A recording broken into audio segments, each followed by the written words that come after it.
It's time for this week's episode of Brandon Sports Talk, featuring in-depth interviews from those who are trending in the world of athletics. And now, here's the host of Brandon Sports Talk, Brandon Pate.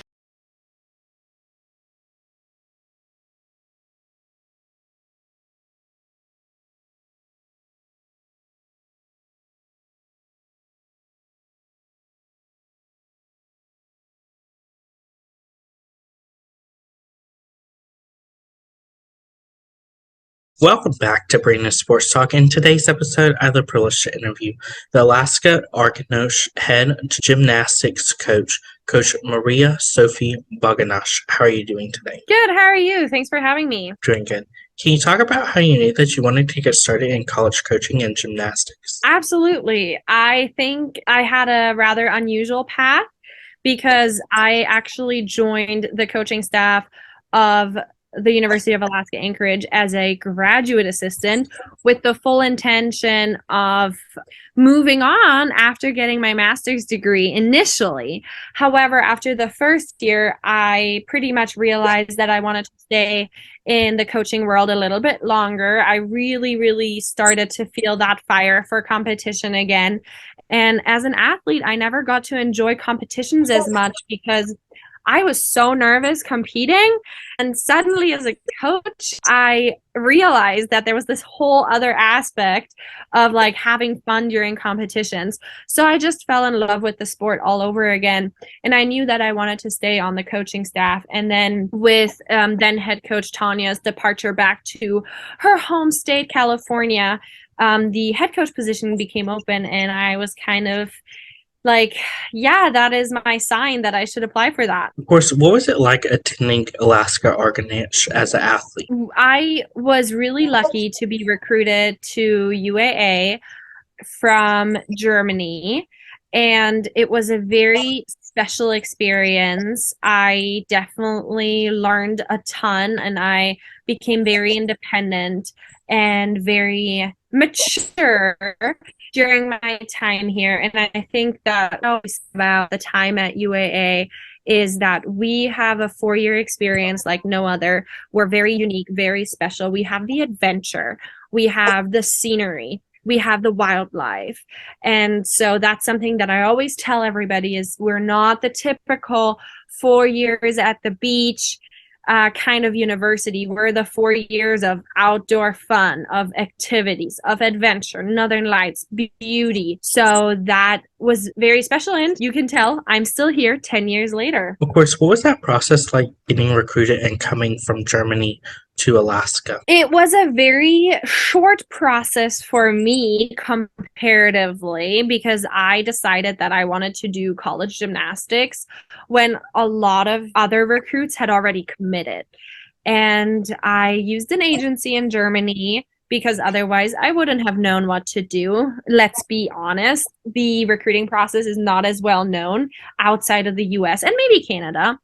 But I used an agency and they put me in contact with about every single school. And I was very lucky that then head coach Paul Stoklos still had openings on his roster and saw something in me that he wanted to invite me up for an official visit, which I gladly took. I started the recruiting process in February. I was on my official visit in April.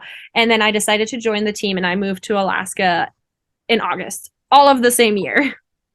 What were some of your accomplishments as an athlete? I think the biggest accomplishment probably was my runner-up placement on even bars at the 2016 MPSF championship. Sorry, I made myself 1 year older than I am. But that was probably my biggest award as in the competitive career. But then also together with the team, we actually were a very record-breaking team. It was super fun. My senior year, we also broke the school record as a team, which stood for a really long time. We actually just broke it again once I joined the coaching staff. So that was kind of like full circle moment. That was really nice. How was that experience like getting to join the coaching staff of your alma mater? Sorry, will you repeat that? You cut out. How was that experience like getting to join the coaching staff of your alma mater? I definitely consider myself very lucky that it kind of just all worked out together. And I wanted to join the coaching staff actually a year before I did. And it wasn't meant to be in that year because I'm from Germany. There's some visa requirements that you need to meet. And so it kind of just all fell into place the year after. And it was definitely an adjustment period because it is the same gym, it's the same university. But I think that I adjusted very quickly and that our student athletes were able to adjust very quickly because I had a 3-year gap in between, a 2-year gap in between. And after that, I fully embraced the coaching role 100%. And I just look back and I think that any additional achievement that I'm currently making as a coach and that the team is making under my leadership is just adding to what I've already experienced while I was a student athlete here. So I just feel like I'm able to continue a legacy, which is a really, really amazing feeling. How has that helped you, obviously having a 2-year gap between the athletes that you were playing with versus now that you're coaching? I think that was really important. After my first year as a coach, there was nobody on the team anymore that I actively competed with. So I think that was very important. And it is definitely something that we as a coaching staff continue to look at. Our assistant coach, she's also an alumna, and she also took a 2-year gap, which makes the re-entry a little easier because now you are in that different position and you are now a staff member instead of a team member, but you're still part of the bigger group, bigger picture. So we're still all in this together. And because we are closer in age and in experience to our student athletes, I actually think that we're able to develop a deeper relationship and a deeper bond with them. And since we have nobody on the team left that competed during our time, I don't think there is a single confusing moment anymore where it's like, oh, but you were my teammate and now you're my coach. So I think we've moved past that very quickly and we benefit from all the experiences that we were able to make during our time as active student athletes and how we can relay this now to our current team. How's that experience been like being a professional pilot and also being a college coach? I went to school for piloting. That is correct. And that was also going to be my focus after getting my master's. I destination of aviation management and education. So I actually did my ratings, my flight ratings throughout my active college gymnastics career. So I actually did them as a student athlete, which I would say it was a lot, but it was always doable. And of course, Alaska is the perfect place for flying. And so it was a very passion-driven path, I would say. And then I actually flew mainly over the summertime when I joined the coaching staff in the Alaska bush. We did a lot of flight seeing, sightseeing, connections to places that are not on the road system, but that was very seasonal. So I actually was happy with the workload that I had over the summer and then coaching in kind of like the off season or the winter time. And after I accepted the head coaching position, I'm now focused only on my gymnastics team. And I own my own airplane and get to fly whenever the weather is great and whenever I feel like it. Of course, how's that been like obviously being announced as the head coach of your alma mater? That time was a very exciting, but of course, everybody probably knows this by now. It was also a very, very challenging one because just shortly after I got announced as the head coach, we also announced that, or the leadership, the university leadership announced that this would be our last year. This would be our final year. and we would be unable to continue the program. So it was a mixed emotion. However, of course, since we're still here and we're talking, I did not let us go down without a fight. And I would say that I spearheaded the fundraising movement that came after, and we were successful in saving UAA gymnastics. And to this, I mean, for probably for the rest of my life, this is going to be one of the biggest accomplishments to ever occur in my life. What was that process like, obviously saving the program and still continuing the legacy that you had as a gymnastics athlete and that you continue to have as a head coach? It was a very emotional time. It was very strenuous. I would not change it for anything because obviously we were saved. I don't know if we could have had the stamina and perseverance if the coaching staff weren't alumni, because that was that extra fuel that we kind of needed to really, go without sleep, go without food, drinks, sleeping, whatever it was. No, I'm making this sound even worse than it was. But yeah, I mean, the sleepless nights, the tears, of course, they were part of it. The blood, the sweat, like we left it all out there on the floor. And I'm so proud. I am so proud. And I'm so proud of our team that helped throughout this entire time. And I'm so proud of the coaching staff that was 100% committed to it. And so it was very, very difficult, but in my mind, there was never a question that we were going to make it. But I definitely, talking about it, I get very emotional still just because of how big of an effort it was. What does a typical match look like for the gymnastics program? I think the question was, what was a typical match for the gymnastics team? Okay, so we typically compete Fridays and Sundays. We usually do double meet weekends just because of our location and how we either have a team fly up here or we have to fly to a different team. So we usually do that Friday, Sunday split. If you are the home team, you go vault, bars, beam, and floor. If you are the visiting team, you go bars, vault, floor, beam. I would say the morning will always start with a hearty breakfast, then potentially some moving around, making sure that we're not too stiff. And then the traditional lunch will be Panera bread for our team. That's just kind of something that has been around for as long as I've been part of UA Gymnastics. And then our pre-meet rituals vary a lot from year to year.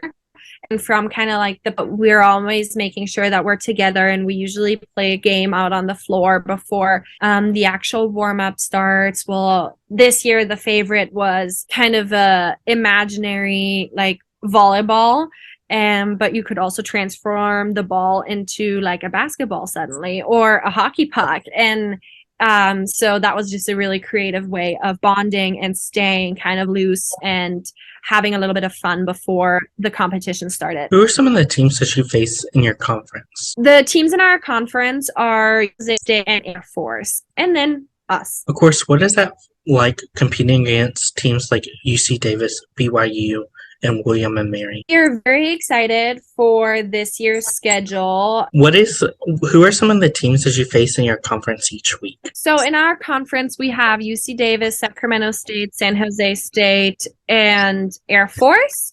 We don't usually face them each week. We'll usually face them about once a season before we go to our conference championship, where we will see all of them. Of course, what is that like, obviously, getting to compete against different teams besides the teams that are in your conference, such as UC Davis? Yeah, we're really excited about this year's schedule. I think we got a good mix in there. We have trips planned to Iowa, Utah.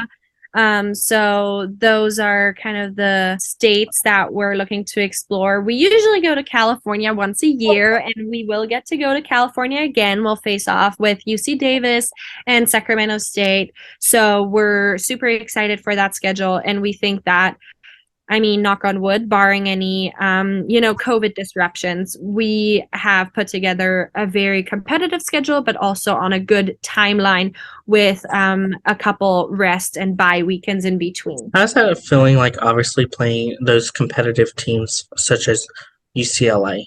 We've never competed against UCLA.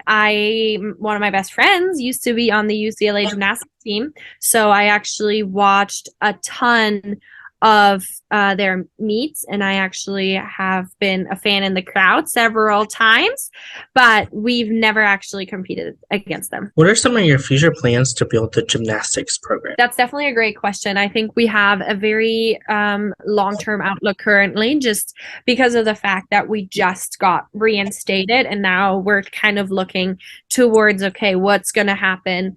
How are we going to continue this legacy and making sure that we are long-term effective and efficient? And so I think one of the biggest things is that we're trying to build our home crowd. We already started that last year. I think our March competition that we had at home last year probably was the most had the most fans in the stands, and that's something that we're really, really big about. We're trying to come up with the in-game experience that you might see at some of those bigger schools like UCLA. So that's definitely one of our big areas that we're trying to improve on, making sure that we have the most entertaining competition so that a lot of fans will come and support. And of course, we are always looking for that next goal, winning the MPSF championships, qualifying to regionals as individuals, but later on with the full team.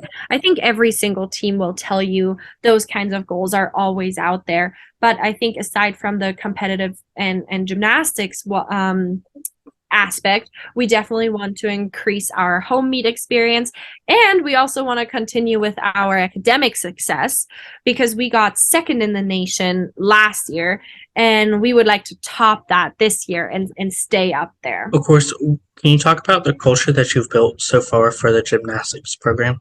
We're 100% all in. That's always very important to us. Every single team member is here because they truly want to be here, and they truly want to build that legacy or continue that legacy of UAA gymnastics. We have a lot of our team members who lived through the entire COVID-19 pandemic with us, and then the cut, and then the reinstatement fight. So everybody has skin in the game. That's very important to us. We're very inclusive of our student athletes in all the processes, from individual assignments to individual conditioning, making sure that everybody is heard. We really, really value open communication, and I kind of touched on that earlier, but I think because we're so close to our team members still, we do have that open line of communication, and we probably know our team members above average and have that truly special bond, and we value hard but smart work. There is not a single we haven't thought of, basically. So we always want to make sure that everybody is working hard, but not to the expense of their emotional and physical well-being. And yeah, I think the biggest thing for us is that involvement and everybody buying in, and I think we've truly accomplished that over the last couple of years. What does the recruitment process look like for those prospective student athletes looking to go into gymnastics? The recruitment process for UAA might be a little bit different or special because of our geographic location. We're unable to visit as many club gyms as some of the other coaches. We can't attend quite as many showcases or camps like some of the other universities do. So we truly value, because I touched on it a little bit, we are not that typical 4 years on the beach kind of college experience. We have different things to offer, and it's very important to us that our recruits know that, and our recruits are interested in that. We will try to take advantage of all the virtual communication as much as possible. We always value update emails, update phone calls, and keeping in touch even when we can't visit or can't have official visits as often. And yeah, I would say that the recruitment process is largely online, but then of course we will also do our official visits, and we just signing day passed, so we're just about ready to announce our class of 2023. Of course, what does an official visit look like for a gymnastics program? So we're allowed to host hours. Consider that they might even fly 48 hours. That is always a limited time frame, but we'll make sure that we show them the campus. We'll make sure that we show them the on-campus living. We have several little landmarks picked out around town within the radius that we're allowed to move around, but we make sure that we take them sightseeing just a little bit, because that's what we truly have to offer. We have that beauty, we have the landscape. We'll make sure that they get to watch a practice, have a team dinner, making sure they always meet with an academic advisor. That's one of our biggest things, is making sure that it's truly a good fit, not just gymnastics, but academics as well. If we're not offering the program that a prospective student athlete looks into, then we are very upfront about that, and we want to make sure that we're truly helping them transition to their adult life. So that is definitely always on the agenda. And then if we have any UAA games going on, any matches, we'll make sure that they get to go there.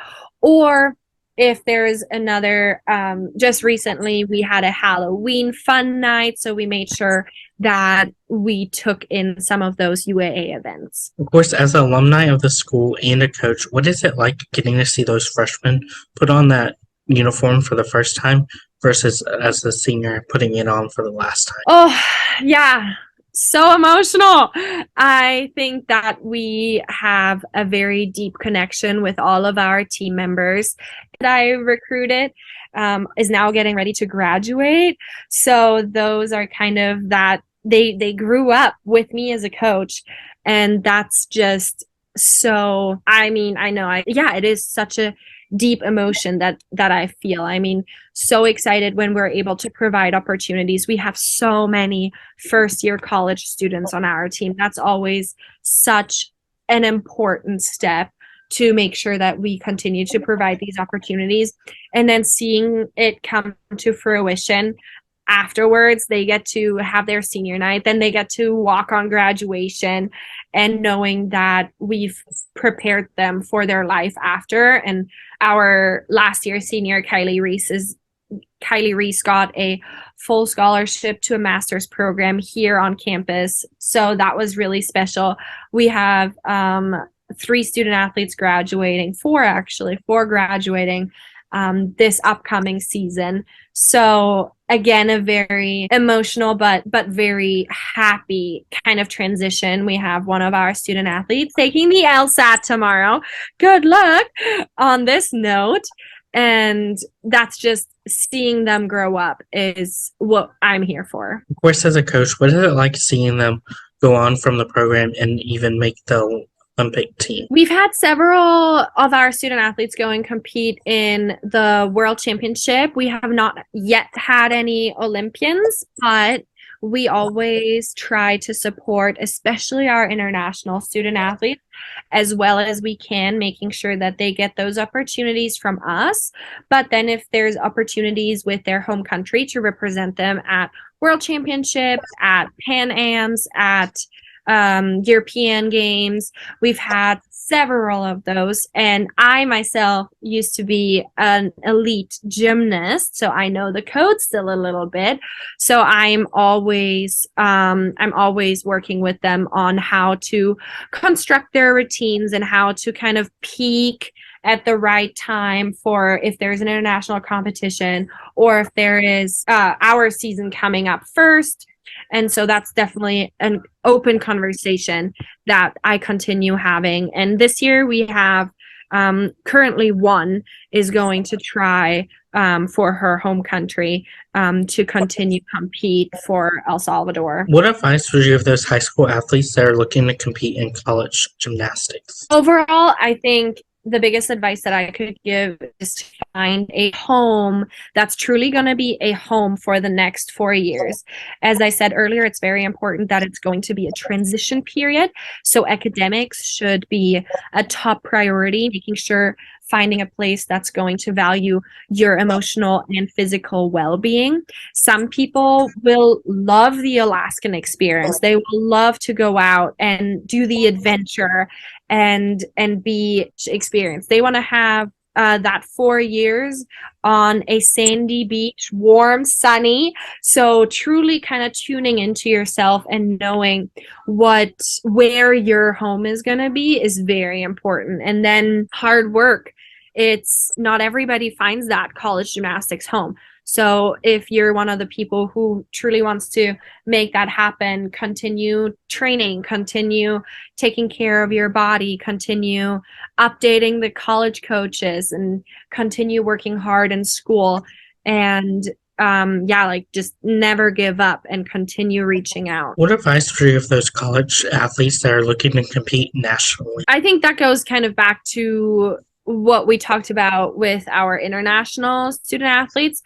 A lot of times when in gymnastics, it might be a little bit different than other sports where we might go back to elite, which has been a huge trend over the last few years, which is really, really exciting. The kind of that JO program that we have leading up to college. Once you get to college gymnastics, I haven't heard of many people who go back to that JO program. So that kind of, I feel like that question is, again, more applicable to those international student athletes or those student athletes who go back to or continue competing in elite. And that would kind of be the advice that I already talked about, making sure we peak at the right time, making sure that the routine constructions are as simple as possible to transition between the elite competition and the college competition, and making sure that after all, your emotional well-being is still the top priority, because that is a lot on everybody's plate if we're trying to juggle academics, college gymnastics, and elite gymnastics. But it's been proven it can be done. It can be done beautifully. And it's a really, really exciting trend over the last few years. What advice would you give those future college coaches that are looking to get started in the coaching and even looking to go back to their alma mater to coach? I think it's such a great opportunity to become a college coach after your active career is over, or even you don't have to have been a student athlete at a certain institution. We have an intern this year. She's from Germany.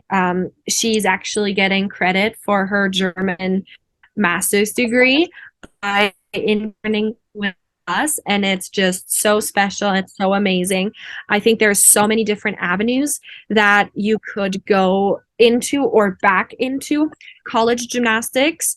I think the biggest thing for everybody is studying up on the code, knowing, even if you're not out of the college gymnastics world, if you're coming new into it, knowing the routine construction, knowing what gets the least deductions, what's the most doable for your student athletes, and most of all, being passionate about it. It is a job, but it is a job that you can only do if you have the passion, if you're 100% in.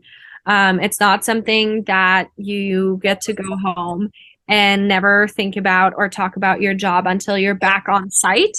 It's definitely something that sometimes the phone rings and it's your student athlete needing advice or needing help or needing to go to a doctor's appointment, getting that busy schedule under control, and making sure that you're 100% in, even on those days where you might want to just go home and not talk about work again, and you will have to. That's great advice. Where can my listeners find you at on social media along with the Alaska Argonaut Gymnastics program? Yeah, we are at UAA Gymnastics on Facebook and Instagram.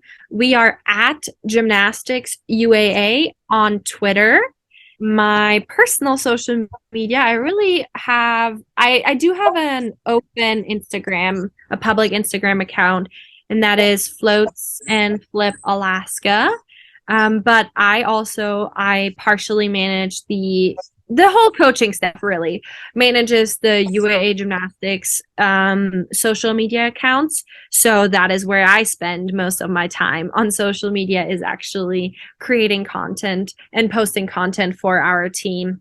Yeah, definitely follow and like the team at UAA Gymnastics.